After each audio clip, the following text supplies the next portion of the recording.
en cuanto a la manera de hacer todo esto. Ahora sí, ya vimos el tiempo. ¿En qué tiempo lo vamos a hacer? Ya vimos todos esos tiempos en que podemos hacerlo. Ahora vamos a ver cuál es la manera de hacer todo esto. Tratarlo amablemente. Sé muy amable con la persona. Muy amable con ellos. Cuando tú vas a platicar con ellos. Haz que vea que te diriges a él, no porque busques pelea con él, sino porque amas su alma y deseas su bienestar en el tiempo y la eternidad.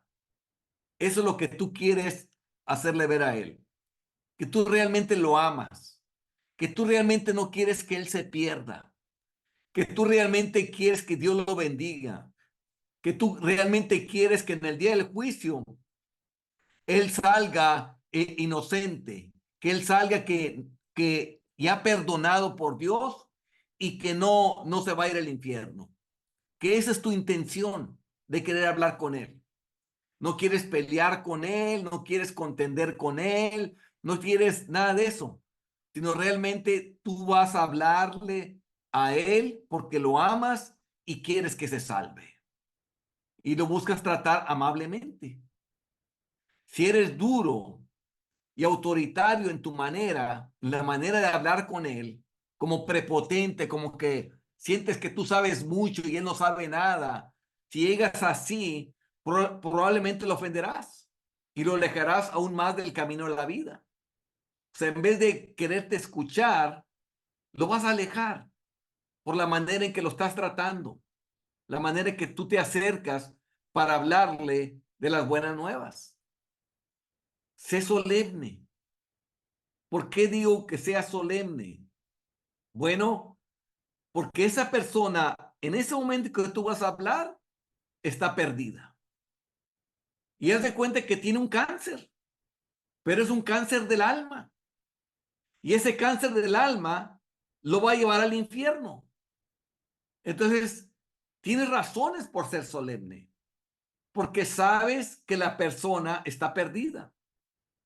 ¿Por qué más puede ser solemne? Porque el tema que tú vas a tratar con él es muy serio.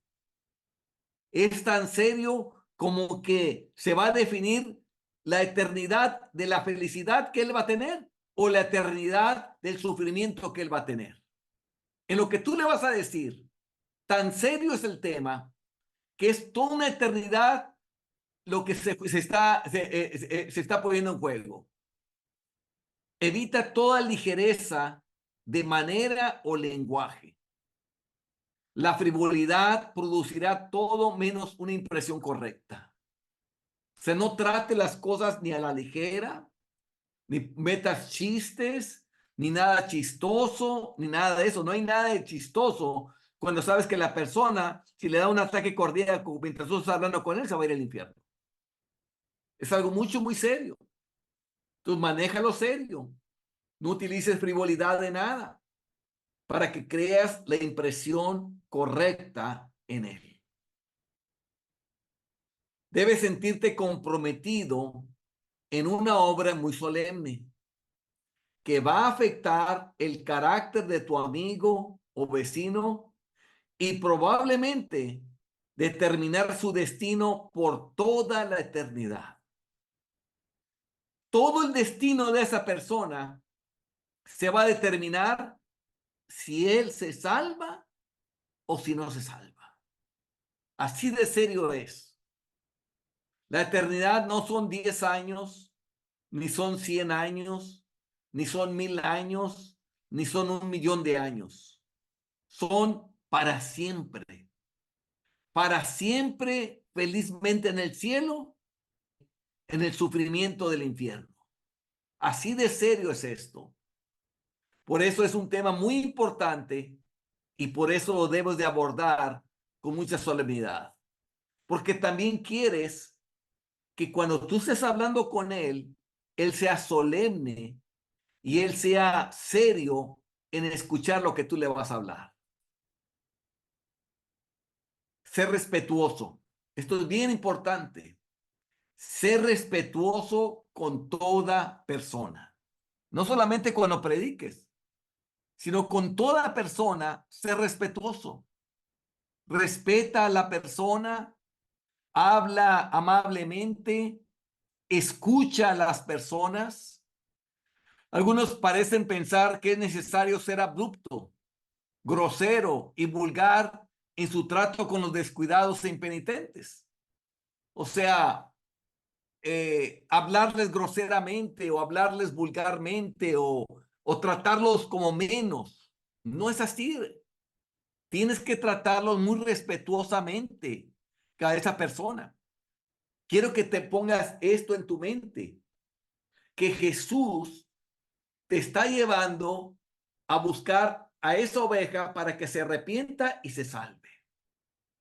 Vamos, somos embajadores de Cristo, como si el mismo Cristo rogase por medio de nosotros reconciliados con Dios.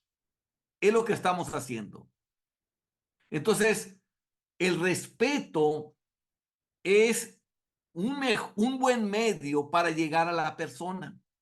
Cuando una persona se siente respetada, es más factible que te ponga atención. Cuando tú lo tratas amablemente y eres respetuoso con esa persona, la persona te va a dar su atención. Pero si la tratas groseramente y no la tratas amablemente, la persona no te va a escuchar. Por eso es muy importante adecuar los mejores medios para que la persona te escuche. Nada podría ser un error mayor. El apóstol Pedro nos ha dado una mejor regla sobre el tema cuando dice, finalmente, sé todos de un mismo sentir, compasivos, amándoos fraternalmente, misericordiosos, amigables, no devolviendo mal por mal, ni maldición por maldición, sino por el contrario, bendiciendo, sabiendo que fuisteis llamados para que heredaseis bendición. 1 Pedro 3, 8 y 9. ¿Cómo quiere que seamos compasivos, amando fraternalmente, misericordiosos, amigables, no devolviendo mal por mal ni maldición por maldición, sino por el contrario, bendiciendo? Cada vez que tú llevas el mensaje a alguien, tú estás trayendo la bendición más eterna que esa persona pueda tener. Si lo recibe, va a ser una bendición que por toda la eternidad te va a agradecer a ti, porque tú fuiste la persona que le llevaste el evangelio por la cual se salvó. Es una bendición eterna.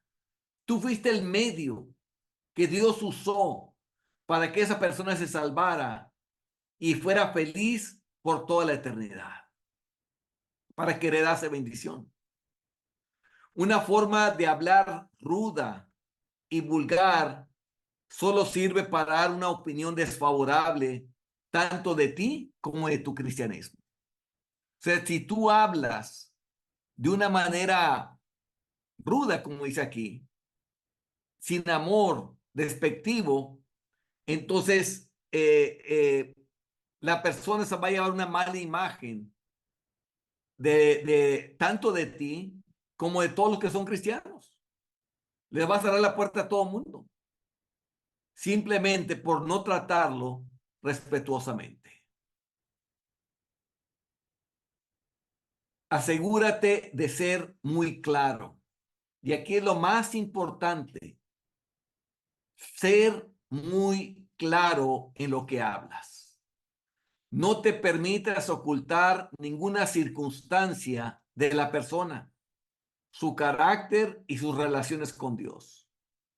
Si tú sabes que cuáles son los pecados que practica, si tú lo has visto que siempre está enojado, si tú lo has visto que no va a la iglesia, si tú lo has visto que habla diciendo maldiciones, si tú lo has visto mintiendo o algo, vas a tener que sacar todo eso. Entonces, te lo vas a sacar, pero lo vas a decir amablemente. No ocultes eso. Tú le vas a mostrar en la Biblia que los mentirosos, que las personas que se enojan, que las personas que dicen malas palabras y todo eso no van a heredar el reino de Dios. Tú se lo vas a mostrar ahí claramente. Digo, aquí está en la Biblia escrito que mientras que tú que practicas esto, dice la Biblia que no te vas a salvar. Y es cuando lo confrontas con eso que entonces la persona puede entrar en convicción. ¿Se acuerdan que les platiqué de esta mujer que dice que estaba muy enojada conmigo mientras yo estaba hablando con ella? Bueno, yo le estaba mostrando el gran pecado que tenía ella de soberbia, que era una persona demasiada llena de soberbia. Y yo le estaba diciendo eso porque yo lo podía ver, la soberbia que tenía, la manera que caminaba, la manera que cómo se vestía, la manera que actuaba ella. Todo era para decir, mírenme a mí.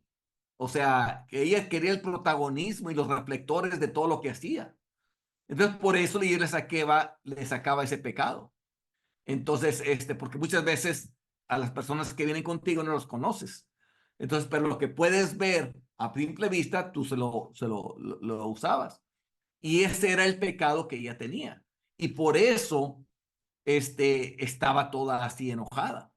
Entonces, tienes que asegurarte que tienes que decir lo que sepas de la persona que pueda y traer convicción a la persona. Expon todo sin tapujos, o sea, sin esconder nada, no con el propósito de ofenderlo o herirlo, sino porque es necesario. Es necesario. Es necesario que el pecador se sienta culpable para que pueda pedir perdón. Si no se siente culpable, ¿cómo va a pedir perdón de algo que no siente que es culpable? Solamente cuando se siente que es culpable es que va a pedir perdón. Entonces, esta semana pasada me tocó una persona que estaba ante el juez y se iba a declarar culpable de unos delitos que había cometido. Y entonces el juez le pregunta, ¿eres culpable porque realmente eres culpable? Y dice, no, digo que soy culpable porque ya quiero que termine todo esto. El juez no le aceptó su declaración de culpable y se fue a juicio. Y ya habían pasado como 11 testigos mostrando las pruebas de que era culpable de ese delito, que su abogado habló con él y le dijo, ahora sí crees que eres culpable, ya que viste todas las pruebas de tu culpabilidad. Y dijo, sí. ¿Quieres ahora declararte culpable? Sí. ¿Y por qué te vas a declarar culpable? Porque lo soy. Entonces ya por fin se fue ante el juez y le declaró culpable, y cuando le volvió a preguntar, ¿eres culpable porque realmente eres culpable? Y dijo, sí, porque lo soy. Lo mismo pasa con los pecadores. Si los pecadores no están convencidos de que son culpables ante Dios, ¿por qué van a pedir perdón si no creen realmente que son culpables? Entonces, ¿cómo es que los convencemos a creer que sí son culpables? Igual que como con este hombre que tuve esta semana. Preséntele las pruebas. Preséntele las pruebas que demuestran que él es culpable ante Dios. Y una vez que le muestre las pruebas, entonces le dice, ¿eres culpable ante Dios o no eres culpable ante Dios? Y si es culpable ante Dios, entonces es una persona que tiene que arrepentirse y tiene que humillarse y entregar su vida a Cristo. Antes de que puedas curar una herida, debes sondearla hasta el fondo. Si tú te vas caminando y te entierras un palo en el brazo, entonces antes de que curarla, primero hay que ponerle agua oxigenada para lavar la herida, porque se pudo haber metido astillas de ese palo con el que te rompiste te diste la herida en el brazo. Hay que limpiar la herida, echarle agua oxigenada, limpiarla bien, y todo eso duele. duele. Y después, ahora sí, ponerte un antibiótico ahí y luego ahora sí cubrirte la herida. Bueno, antes que curar la herida del pecado que él tiene, tienes que entrar a fondo, realmente, ya que él va a tomar la decisión de confesar su pecado a Dios, que lo saque todos, no que diga parte de los pecados y otros se esconda. Queremos que él se arrepienta de todos los pecados. Antes de empezar, yo estaba hablando de un autor que hablaba sobre la doctrina de proceso y hablaba que Dios te va salvando de poquito a poquito, cuando la verdad, la Biblia dice, pondrá su nombre Jesús porque él salvará al pueblo de sus pecados, las salvaciones del pecado. Pero ¿por qué muchos no se arrepienten de todos los pecados? Porque no los agarran todos en el momento. Agarran unos cuantos en el momento y piden perdón y los otros no los dejan. No han sido perdonados. Hasta que no saquen todos sus pecados ante Dios, estas personas siguen pecado. Y por la misma razón, dejan algunos y otros los siguen practicando. Porque los otros no los dijeron al momento de confesar su pecado a Dios. Dijeron parte, pero no dijeron todos los demás. Por eso yo muchas veces hago como práctica llevarlos a las listas de pecados que hay en la Biblia, para irme a todos y no dejar ninguno fuera, para que de esa manera el arrepentimiento sea completo y no sea parcial, no sea de una parte. No ocultes ninguna verdad, sino expon todo claramente ante él. O sea, cuando tú estés predicándole, no le ocultes nada. Que le quede bien claro que por tales pecados los hombres no heredan el reino de Dios. Que le quede bien claro que si alguno cometiera esos pecados, no heredará, no se irá al cielo. Se va a ir castigo al infierno. Que le quede bien claro eso. Que a menos que se arrepienta y se humille ante Dios y venga a Él por amor a Él, no se va a salvar. O sea, en eso es lo que buscamos ser muy claros. Decirle las verdades claramente a Él.